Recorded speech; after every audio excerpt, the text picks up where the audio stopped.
my God, what they went through to get there. My wife is sharing basketball Aubrey at Birkbeck. Well, no, yes, it's actually you missed it. It's already done. Sorry, forget that. You can see the film on her website.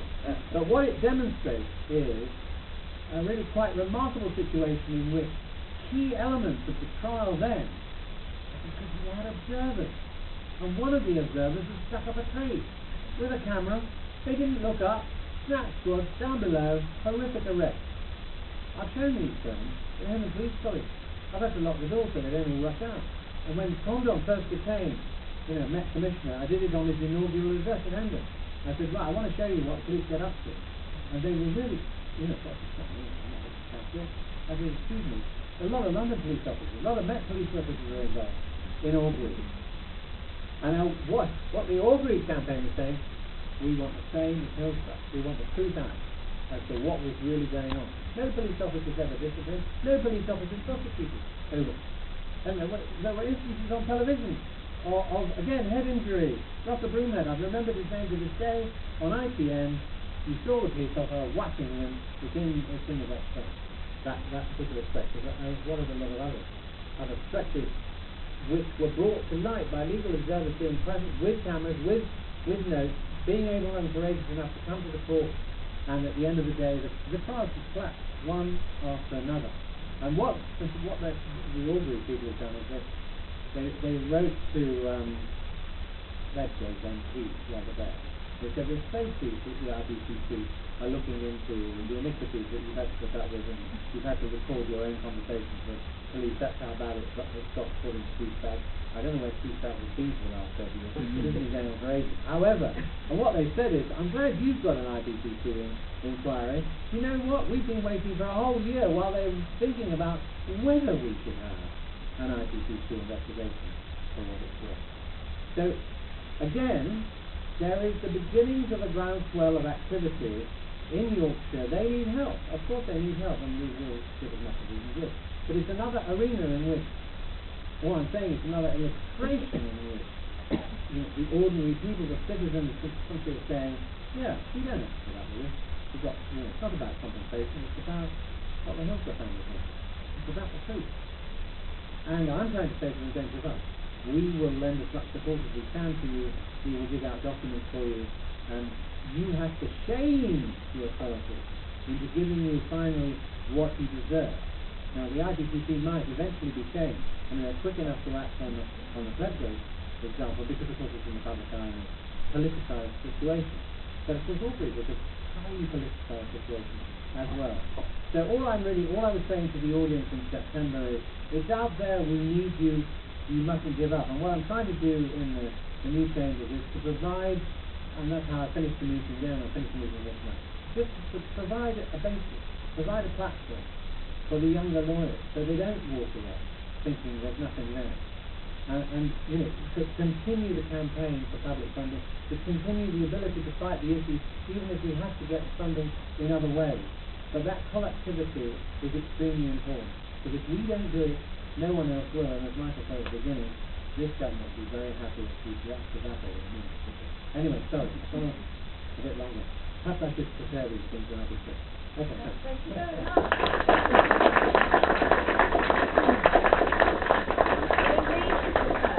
You're great without the preparation. So, thank you. There's lots of points. I've got a whole load of points in my head. But we've got about 15 minutes. Anybody want to ask Michael any questions or make any points? I see two hands, so I'll take them. I should say, I know some of you, not all of you, so if I don't use your first name, I apologise. Let me take, can I take round to three, if there are questions? I don't know. Yeah, so Sally, Mike, and Philip back in that order.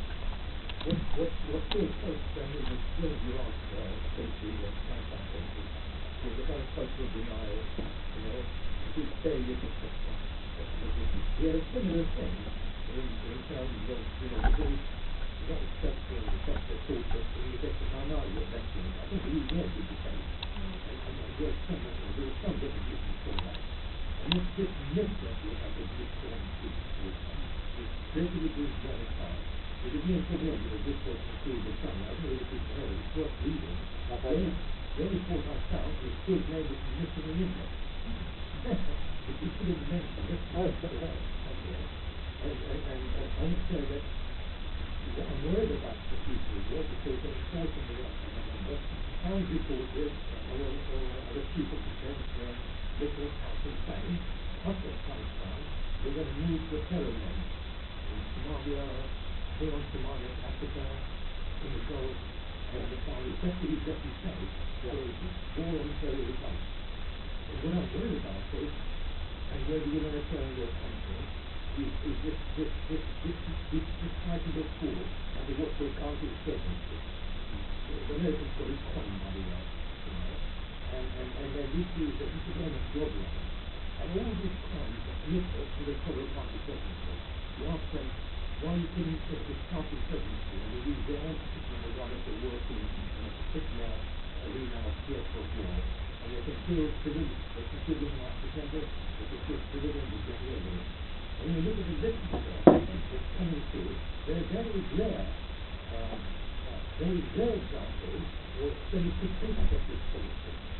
You know, my argument is we can take something else. But we have to accept this policy, which is globalized. Another step also social model. We find in Pakistan, in Baltistan, in Bangladesh, Turkey, Afghanistan, in Kazakhstan, India. We find this in Pakistan, you know, the Muslim men and nuns.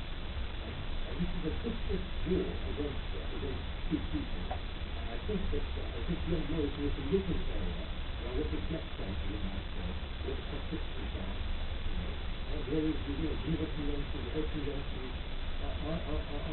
have a space to sit.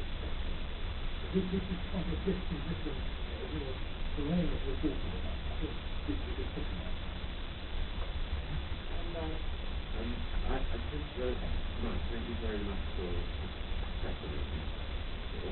A couple of points. One is that the Haldane Society has a long, honourable tradition of tribunals. In the 1930s, Ian Fitz set up a tribunal following the Reichstag trial, and he set up an international tribunal, which was to show that the Nazis had actually perpetrated the Reichstag trial.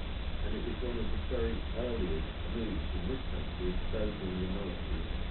And then during the Korean War, a great personalist, Monica Carlson, who was a member of the Labour Party,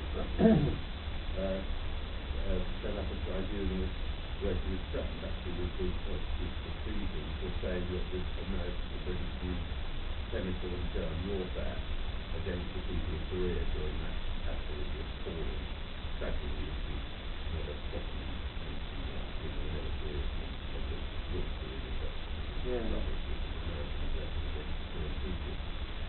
But finally, on a somber note, when we talk about rockets, a legal observer there, John Bowson, a very old particular friend of mine, is very active in the Haldane Society Cyber Group.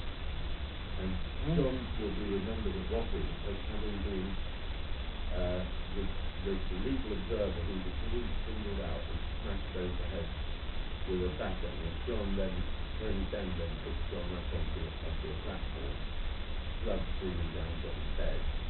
So at Wapping, the legal observers didn't shy away from the direct action. And you're quite right, legal observers have to be there and go in the forefront.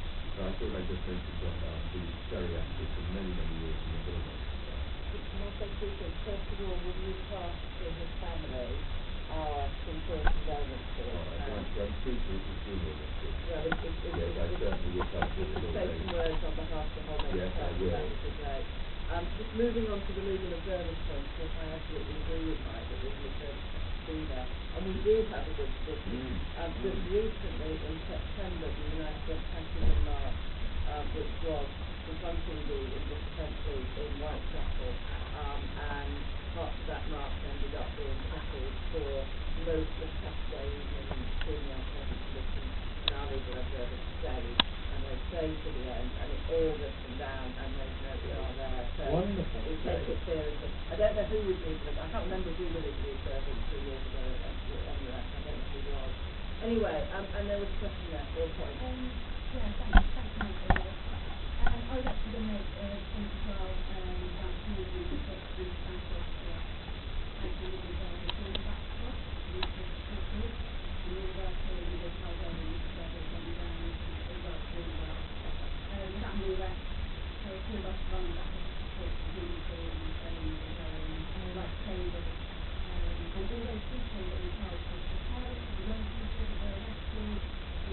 was I'm so grateful for that support we've got, that basic solidarity that we were talking about. So, I mean, the whole thing is basically reached out on the front, so they're just doing themselves. And a number of people said they were arrested on that day as well, so people do take, just take a lot to deal with, so it's been absolutely essential for us, and it's really good to, and certainly going back to us, we're really very grateful to connect regularly. There are so many demonstrations happening, they're doing some really, really important things, they really need that backup, they're not having to feel that Mansfield is but they're right staff, so people can get involved in legal observing. So there's some fantastic training available, certainly from BBC to Haldane, legal training as well, which is great things for, it's really practical help for people that are, exposing themselves to some sort of members. If you want to sign up for the Haldane Legal Observers list, as Melanie said, there's some conflict between the Black Cross and work there, so you can talk to, put your hand in the air, please. All of them. Stephen, Rebecca, Russell or Mike at the end of the meeting. Alright, or contact us through the website. I don't think you want to come back on this, we'll try to get some more. No, I thought there was a good point, I don't need this Somebody there, Declan at the back and Mike. I'd like to make a comment first, to share some information in our application. The American Defense Secretary, Angela Madeleine Albright, came to London earlier this year to launch a book. I put the question to her, why is America finding it difficult to release people from Guantanamo Bay who have been ordered by the court to be released? Her response was, I don't know the answer. And then she said, there must be countries willing to take them. The question that I'd like to ask is, David Cameron is saying when he goes to for this Commonwealth conference, he's going to raise the issue of human rights in Sri Lanka. Then he so proceeds, when the president came here to Sri Lanka, there were groups waiting, getting arrested for war crimes, and the British government made sure it didn't happen. Yes, well, I'm aware of that. Come back on that, Declan, and then Mike. I should say, you will see that we're filming. Obviously, we mainly film live. If anybody who is asking the question or making a point doesn't want to be filmed, just say so to Mike and we'll have it tonight. That's Declan, and then there's Mike.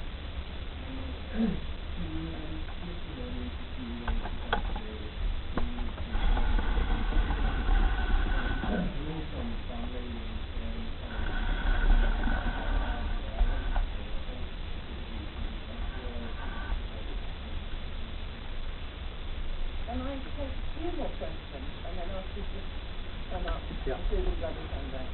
So I'll take all of these questions at a point. So we have that. I'm trying to film at the same time. I just wanted to do one last shout out in relation to legal observers as well, because Mike's exactly right when he's sort of calling for people to get involved. One of the most important things for legal observers is just to have numbers on the ground, just have enough people, especially because Haldane does some of the smaller demonstrations, but we've been on larger demonstrations as well, and when you've got thousands of people, maybe tens of thousands of people on a demonstration, just covering that size demonstration, we need a lot of bodies. So please do consider signing up, approaching us. Green and Black Cross, again, another really good organisation that do legal observing, and we work with them very closely. I mean, they're really, not really going to push Haldane more than one the other. The important thing is just that you do get involved. And just one more sort of anecdote or story, and maybe putting Haldane's on a little bit and also showing how important it is. There was a demonstration November 2010, I think, wasn't it? Strike March demonstration. There was the teachers strike. The TUC, what it was called, and there was a demonstration in London, about 50,000 people, and Haldane Society had legal observers there. And at one point there was a group tried to occupy the Extrata mining company headquarters. The group was kettled by police. Now at that time the police had been developing a tactic which they've used in the student demonstrations recently, where having had kettling declared lawful, they basically started to use it as an evidence gathering tactic rather than just, well, it's almost probably always been.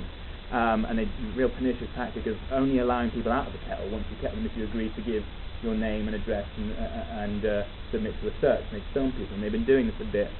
And funny enough, I had a chat with Vice Chair Kat Craig, who's Vice Chair of the Haldane Society and Actions Against the Police, about how this is clearly unlawful.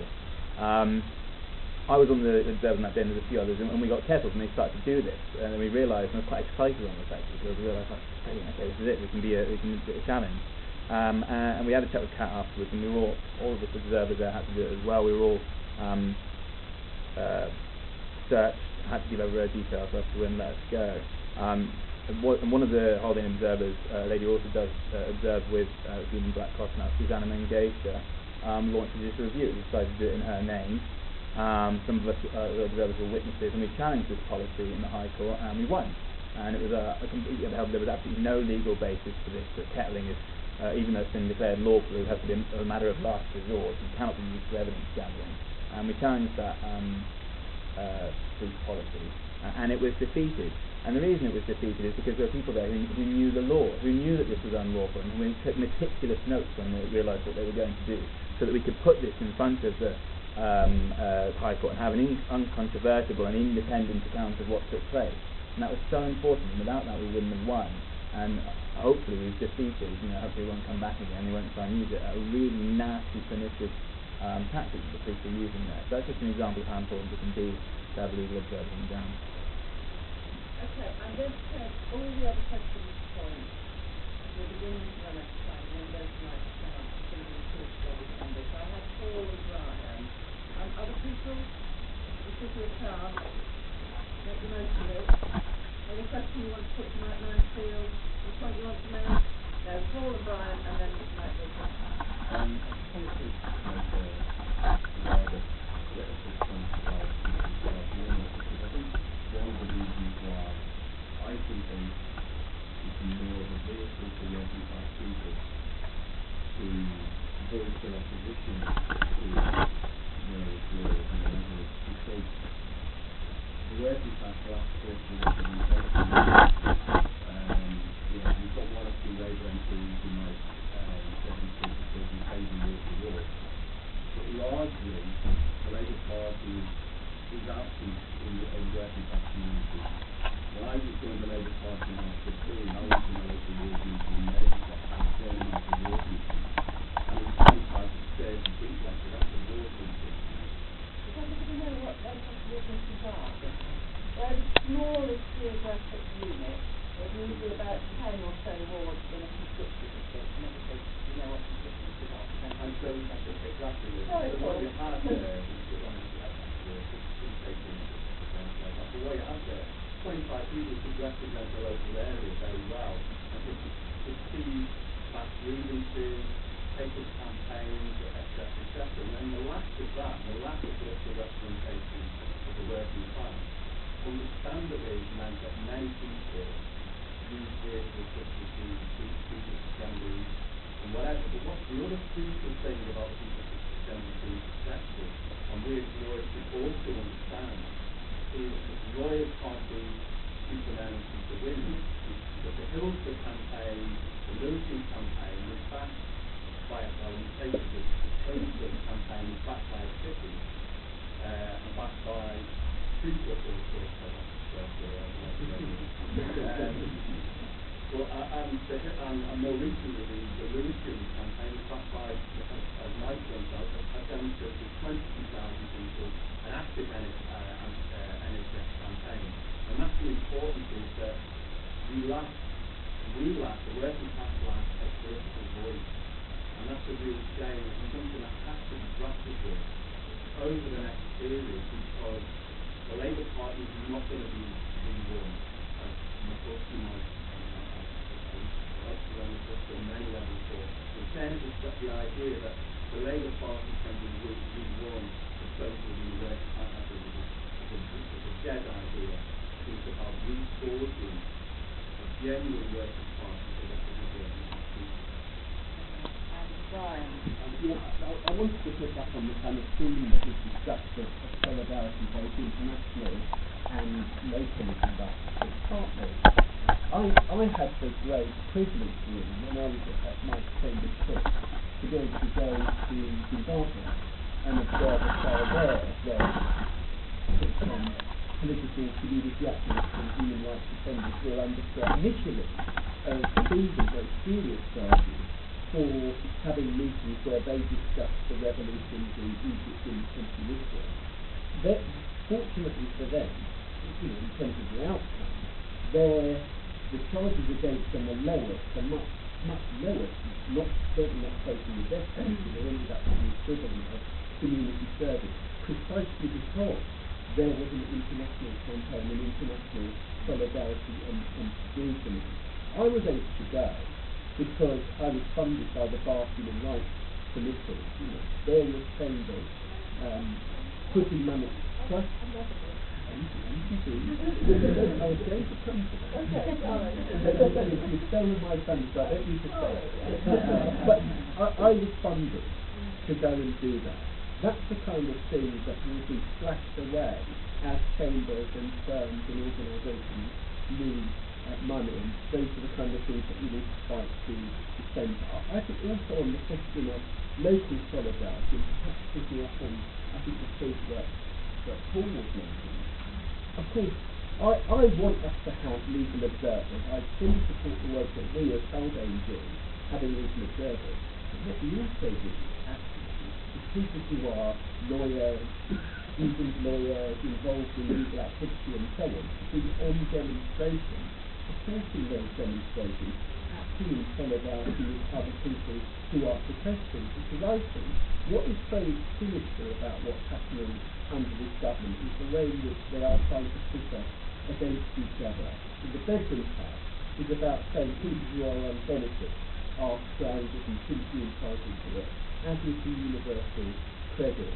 The immigration bill that they just introduced a couple of weeks ago, a hostile environment for illegal migrants, is what Theresa May said when she introduced that.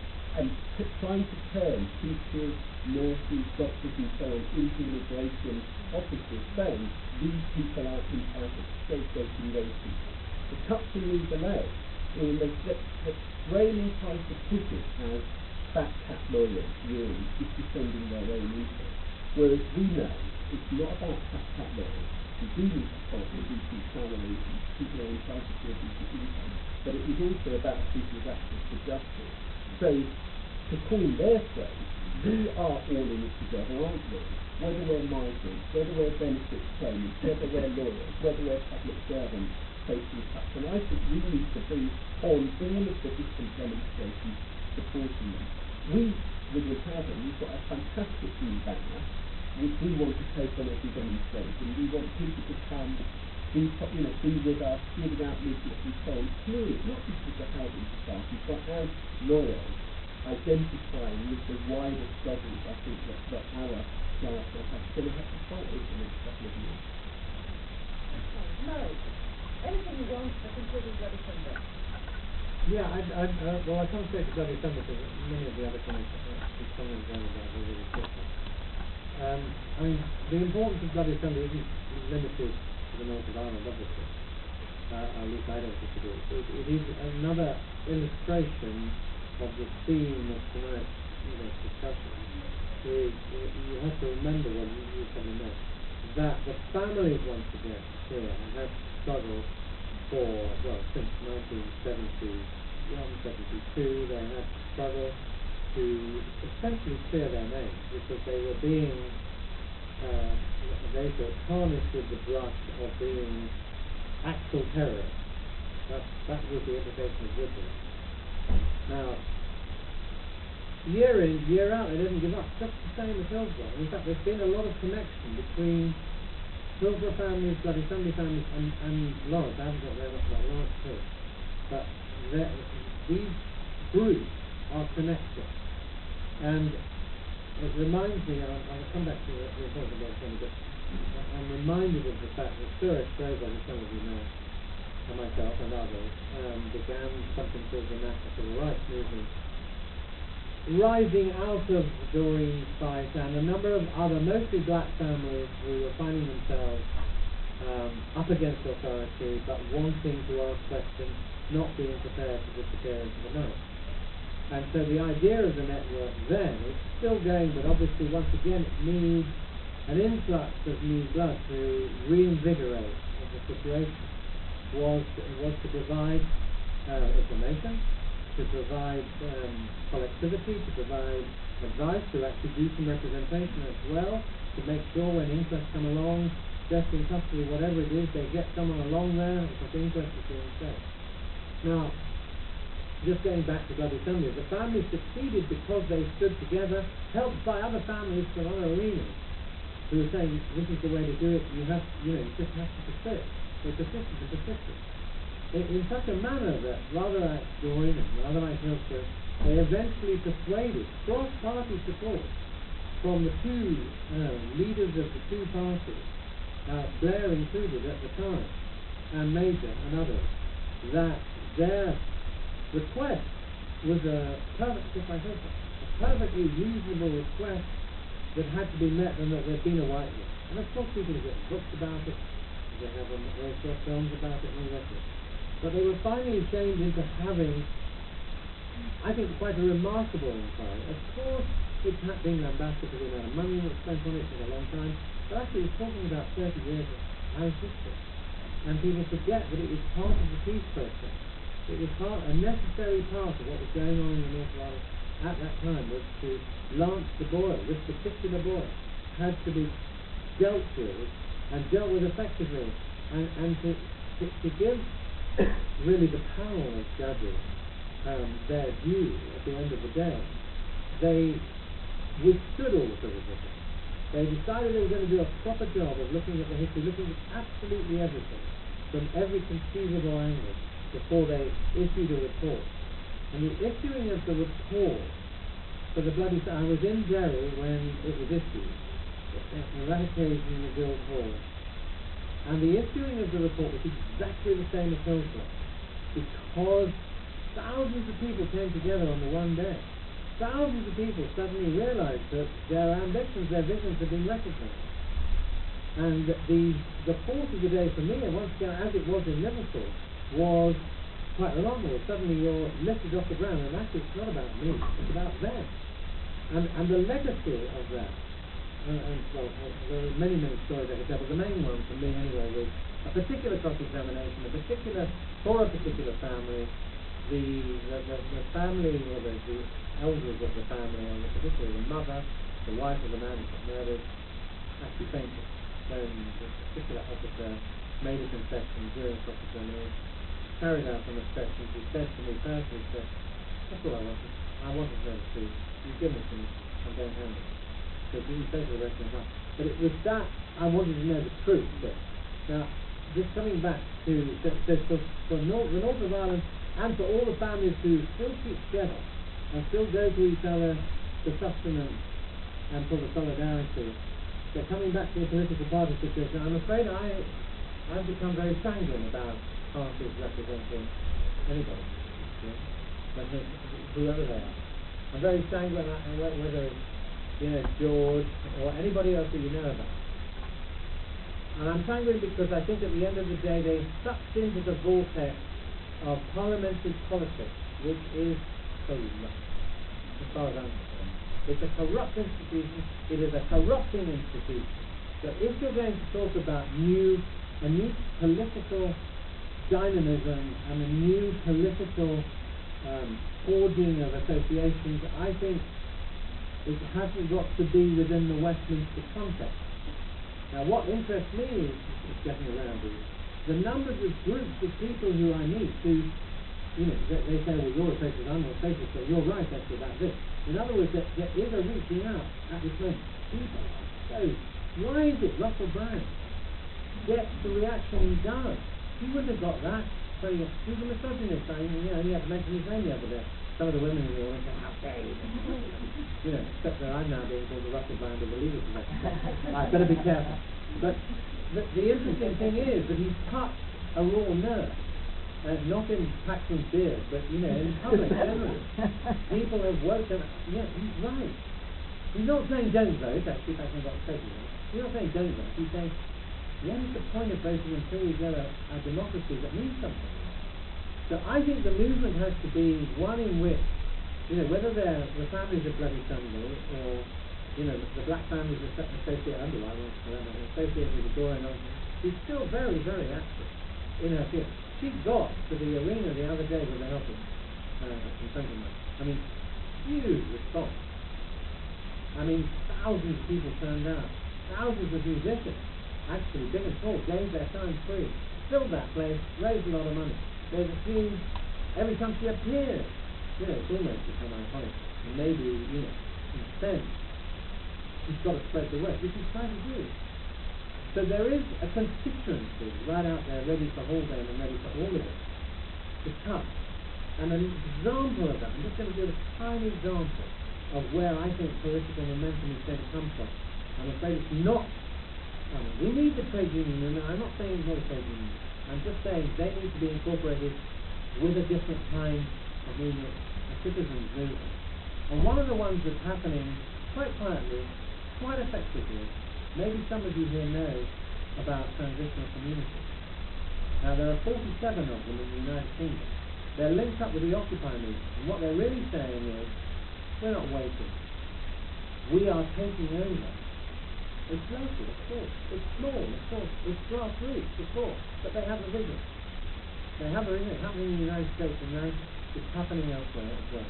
Is that people are saying, we're going to run our own schools, not free schools, not the kind of rubbish we're getting from Dove and all the rest of it. But we're going to run a community school. We're going to run our hospitals. We're going to run our energy facilities as well. And they're raising their own, I got written to by somebody in France, and I'm in France a lot, but it wasn't just because of that. They read something in The Guardian or something like that. They said, guess what we're doing? We've got our own currency.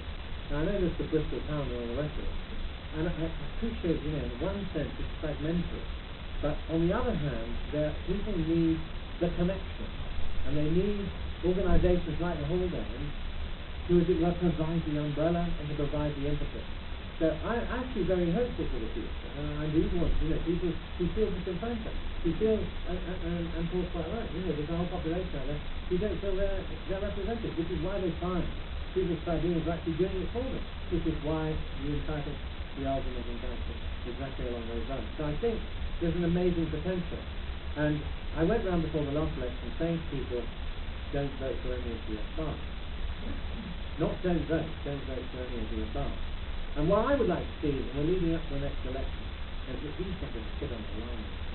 They're made to sweat. Because basically, the right's going to be stripped by UKIP and get in there. And the left, well, there's mixed feelings about the left. Lib Dems, I hope there are none here tonight. Well, sorry, I hope you're here and you're going to convert. But on the other hand, the Lib Dems are a spent force as far as I'm concerned. I say it to their face, they know that. So basically, it's a fantastic opportunity to start turning it around. And I really believe that this is the next 2 years are critical. Economically, because there's a meltdown. Environmentally, there's a meltdown. Politically, there's a meltdown. So this is the reason I see it as the biggest challenge we face.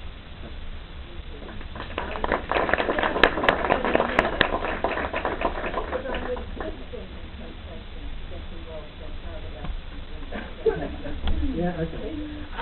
But I am going to embarrass Mike, because what is key about Mike and what makes him different from most lawyers, and what's been key about his career is not just his commitment to justice, but knowing that the fight for justice comes from the people, from the client and the campaign that he's represented.